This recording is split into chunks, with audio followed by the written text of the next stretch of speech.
સમાચાર રાજકોટથી મળી રહ્યા છે, જ્યાં પોલીસે એક શ્રમિક પરિવારની માસૂમ દીકરીને છોડાવી હતી। શ્રમિક પરિવારની 8 વર્ષની બાળકી, જેને પોલીસે છોડાવી। પોલીસની અહીંયા સરાહનીય કામગીરી સામે આવી।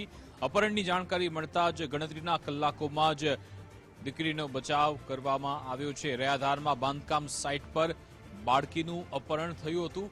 પોલીસની વિગત મળતા જ પોલીસની ટીમ એક્ટિવ થઈ અને મોબાઈલ લોકેશનના આધારે આરોપી સુધી પહોંચીને બાળકીને છોડાવવામાં આવી। ભરત મકવાણા નામના યુવકની પણ પોલીસે આ પ્રકરણમાં અટકાયત કરી લીધી છે। પોલીસ દ્વારા બાળકીનું મેડિકલ ચેકઅપ સહિતની કાર્યવાહી કરવામાં આવી હતી।